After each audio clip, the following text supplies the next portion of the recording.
अलग अलग है, एक नहीं है। ऐसी निर्मल बुद्धि, ऐसी पक्की धारणा में हमारा आना चाहिए।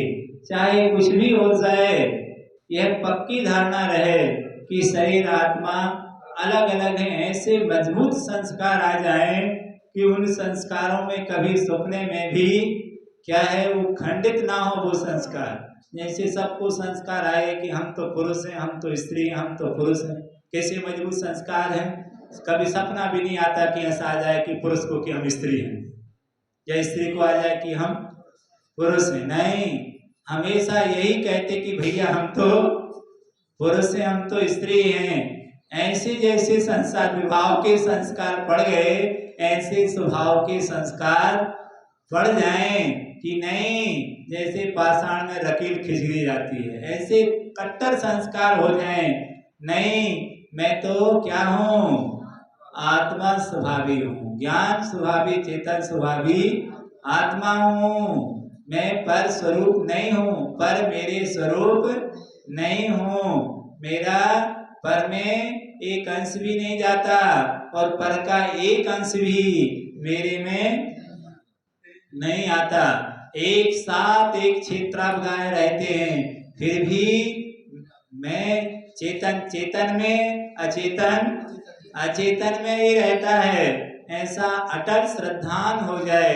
अचेतन चेतन का कुछ बिगाड़ नहीं कर सकता और चेतन अचेतन का कोई बिगाड़ नहीं कर सकता। सब अपने अपने में रहते हैं। ऐसा अकाट श्रद्धान हमारे लिए आना चाहिए। वो कह रहे जब तक ये भाव नहीं जागेगा तब तक रटंत विद्या रटने से कुछ नहीं होगा। हाँ हाँ,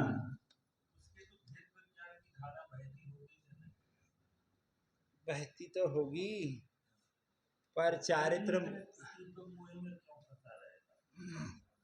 देखो चारित्र मोहिनी कर्म की उदय की दशा है ये, कि इस प्रकार की परिणति उसकी हो जाती है। यद्यपि दर्शन मोहिनी संबंधी राग नहीं है वो, राग चारित्र मोह संबंधी है वो, लेकिन चारित्र मोह संबंधी भी राग इतना जबरदस्त हो सकता है जीवों का, इस प्रकार की परिणति हो सकती है।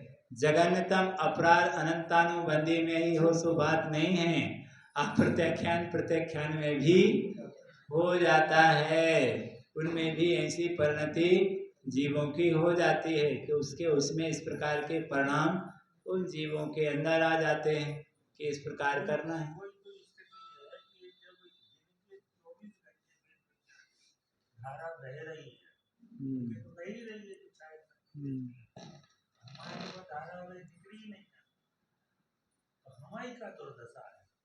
अपनी दुर्दशा तो उनकी दुर्दशा है। वेद विज्ञान पहले वेद विज्ञान करो, फिर उसे स्थिर करो, माने वो टूटे नहीं, क्योंकि दो सेकंड में तो टूट जाने हो जाए,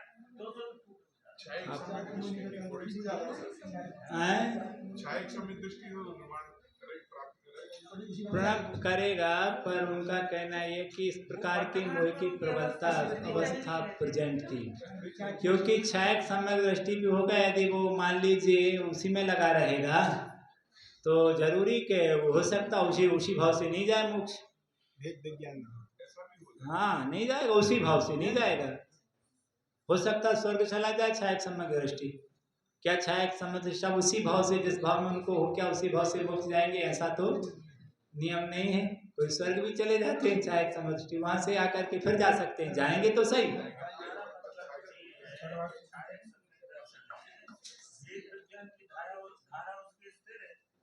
अब क्या है, स्थिर है भेद विज्ञान, क्या है अनुभूति और भेद विज्ञान। देखो चौथे गुणस्थान संबंधी भेद विज्ञान, छठवें सातवें गुणस्थान वर्ती भेद विज्ञान, अनुभूति, अनुभूति परक तो ऊपर ही है।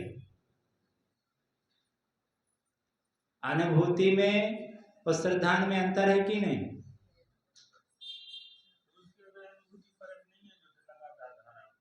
वो नहीं है उसके, क्योंकि जो ऊपर जाएगी वो अलग चीज होगी। अनुभूति आत्मा की जो अनुभूति है, निश्चय अनुभूति जो आत्मा की, वो तो यहाँ थोड़ी हो जाएगी।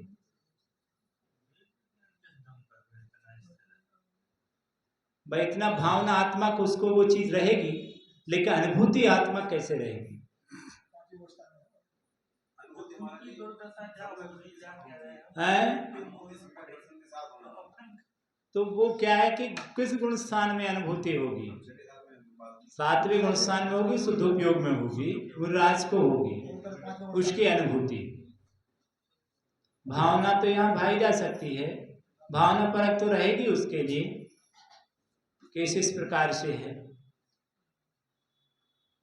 भावना परक तो सबकी रहती है, हमारी ये भावना परक अनुभूति के मतलब है साथ में अनुभूति के ऊपर साथ में भावना परक तो मेरा जी हमारी भी है। वो अब उसकी और उसकी में अंतर है ना। अब वो तो उसके में ऐसे मिथ्या दृष्टि सबकी है, मिथ्यात्व में वैसे तो, पर उसके में अंतर है। देखिए इसका जो निर्णय है ये सामान्य व्यक्ति तो निर्णय कर नहीं सकते। अब देखिए एक जो है मुनिराज पर्वत पर बैठे हैं चोटी पर, अनंतानुबंधी का उदय है। एक जो है पर्वत पर बैठा है, एक अनंतानुबंधी के उदय में कसाई खाने पर बैठा है, पशुओं को मार रहा है। एक अनंतानुबंधी में युद्ध लड़ रहा है कि हमें तो क्या करना है, हमें तो ये संपत्ति चाहिए, हड़पने का प्रणाम कर रहा है। एक अनंतानुबंधी के उदय में ध्यान में बैठा है, एक अनंतानुबंधी के उदय में उपदेश दे रहा है कि पाप से डरो, पाप से डरो, पाप बुरा है, सम्यक दृष्टि को संबोधन दे रहा है। अब वही कसाई की कितने सारे मंद परिणाम हैं, उसी अनंतानुबंधी के उदय में कार्य चल रहे हैं। वो मुनि बन करके बैठा है, क्या हजारों लोगों के लिए उपदेश दे रहे हैं वो बन करके, उसी में कितना बड़ा अंतर है उसी अनंतानुबंधी में। तो कसाई का मतलब जब अनंतानुबंधी के इसमें ऐसे परिणाम हो सकते हैं, तो अप्रत्यक्षान आदि के उदय में यदि ऐसे परिणाम हो जाए तो फिर उसमें कोई वो नहीं है, परिणति है जीवों की, इसका पकड़ना बड़ा मुश्किल है। एक अप्रत्यक्षान में बैठा हुआ है, इतना मोही है, वे चक्र चला रहा है। अब सोचिए, और उसी को एक मिथ्या दृष्टि उपदेश दे रहा है कि तुम्हें ऐसा कार्य नहीं करना चाहिए, सम्यक दृष्टि को उपदेश दे रहा है एक मिथ्या दृष्टि। अब कषाय के उदय में ऐसी प्रणति चल रही है तो हो सकती है। तो कैसे कैसे परिणाम जीवों के होते हैं, निर्णय करना बड़ा मुश्किल हो जाता है।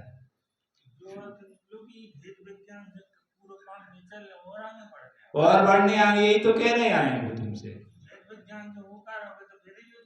तो ये क्यों ये कह रहे भेद विज्ञान से कुछ नहीं होगा, तुम्हारे लिए शुद्ध उपयोग की ओर जाओ, अनुभूति की ओर जाओ, ऊपर जाओ कह रहे हैं। नीचे काहे पड़े हो तो कपड़ों में लगते हो, क्या है ऊपर जाओ। और ऊपर भी ये नहीं कह रहे हैं कि पिची कमंडल पकड़े रहो, पिची कमंडल का भी विकल्प छोड़ो। क्या करना है, पिची कमंडल को भी छोड़ो, शरीर को भी छोड़ो। कहीं लगा रहे हो का मुनि है, मुनि है, मुनि है। ग्रस्त थे सो ग्रस्त बोल रहे थे, हम वृत्ति, हम ये है, हम वो है।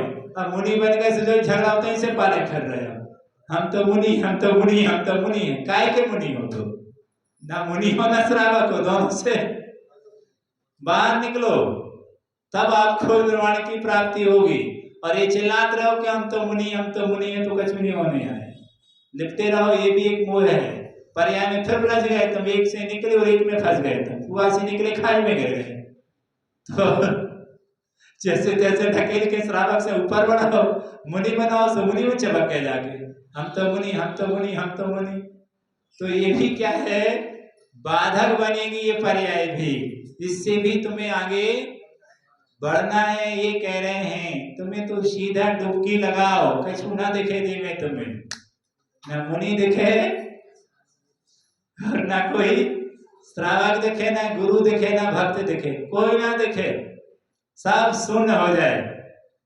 जहां शून्य हो गया वहां से अब यात्रा शुरू होगी। जहां कुछ दिख रहा है वहां भी बैठो, भी तुम्हें कुछ दिख रहा है। जब तक दिख रहा है तुम्हें कुछ, जब तक तुम्हें कुछ नहीं मिलेगा।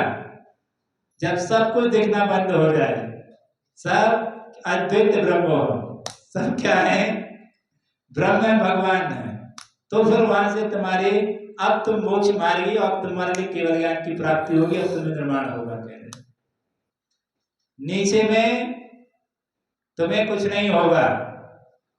तो यहाँ पर क्योंकि आध्यात्मिक ग्रंथ है, इसलिए ये सबके लिए नीचे वालों की सबको व्यवस्था, जो सारे नीचे वाले हैं उनको सबको बुखलाहट होती है कि ये सब जो है हमारी झंडियां उड़ा रहे हैं, हमें कुछ मानने को तैयार ही नहीं है, क्योंकि वो पहले ही कह के आए हम तो व्यवहार की बात कर ही ना, चाहे कुछ हो जाए। हम तो उन्हीं को मानेंगे जो निश्चय में डूब रहे हैं, उन्हीं को मोक्ष मार्गी मानते हैं। उसके बाहर घूम रहे हैं तो बाहर ही घूमो तुम, अंदर तुम्हें नो एंट्री, अंदर तुम्हारी एंट्री नहीं है। जो अंदर में गए हैं वही ऊपर जाने के अधिकारी होंगे। तो ऐसी बात वो कह रहे हैं कि इस प्रकार से आपका निर्वाण की प्राप्ति हो जाएगी यदि आपके अंदर इस प्रकार का भाव आ जाता है, आत्मस्थ होने का परिणाम आता है, उसमें ही ठहरने का भाव आता है। वही हमारा स्वभाव है, वही हमारा घर है, वही हमारी अंतिम परिणति है, उसी को ही हमें प्राप्त करने का पूर्ण लक्ष्य होना चाहिए साधक का।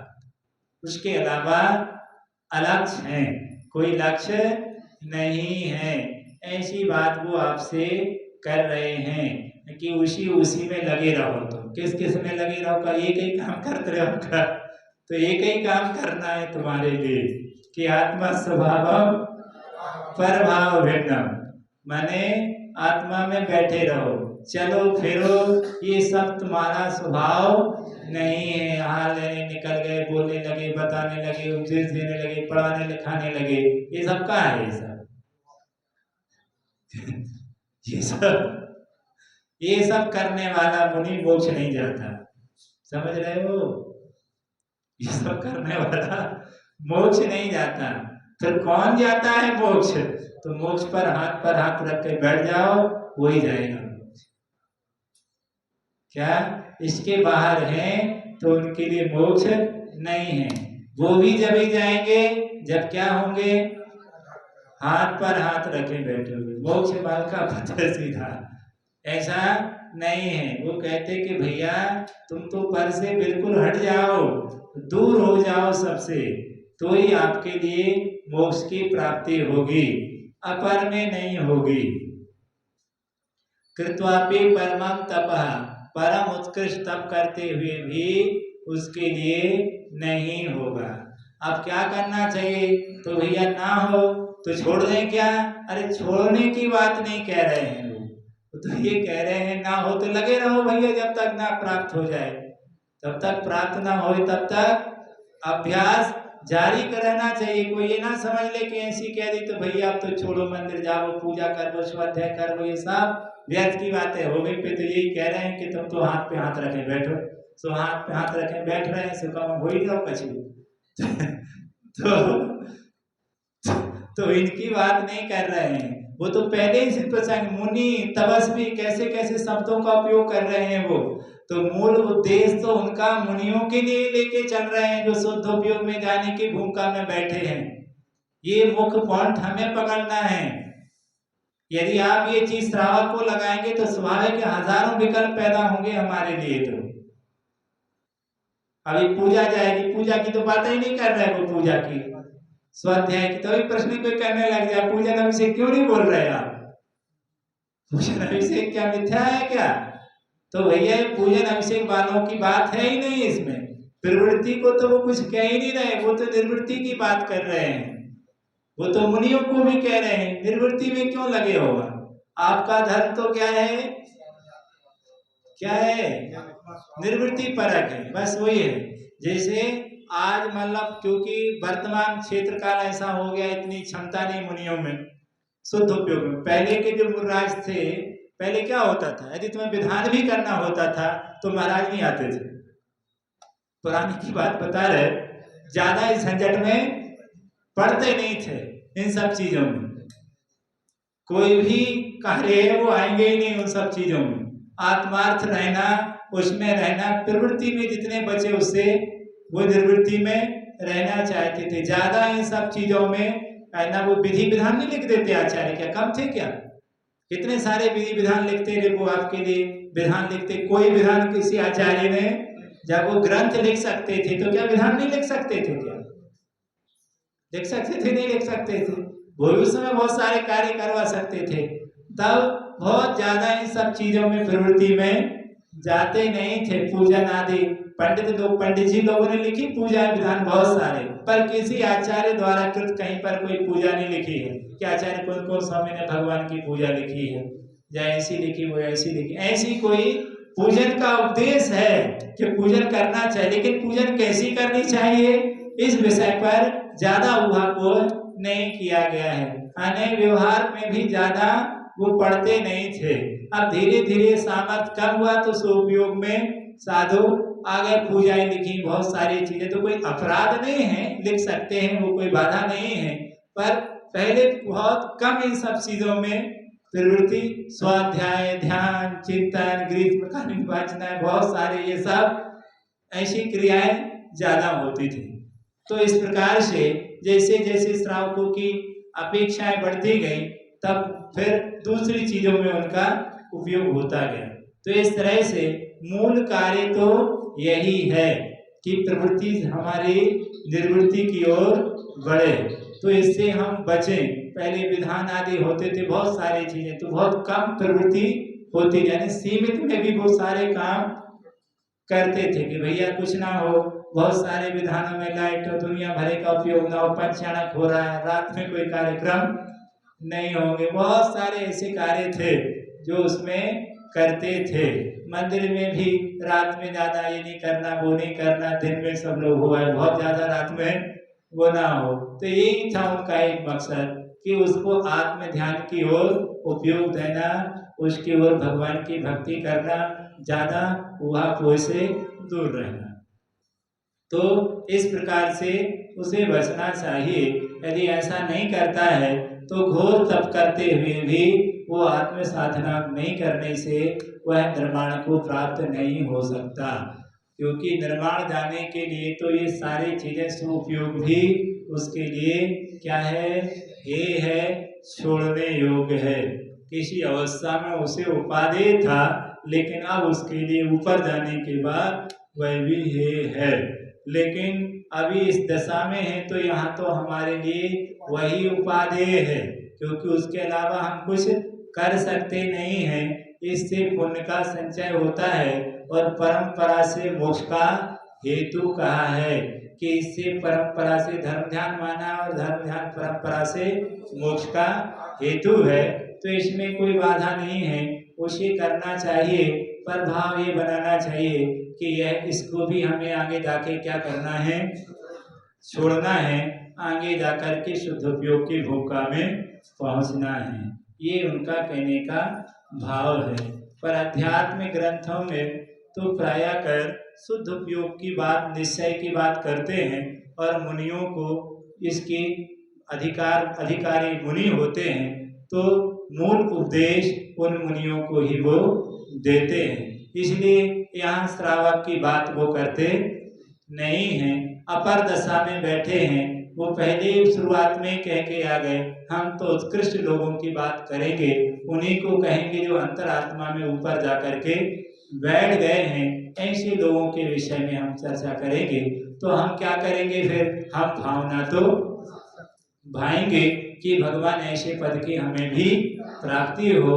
भावना भावनाशनी, जितनी प्रवृत्ति से बचेंगे उतना अच्छा होगा, और शुभ उपयोग में भावना भाएंगे, जो क्रियाएं हैं वो आवश्यक हैं, उनको हम करते रहेंगे। शेष चर्चा समय हो गया क्या?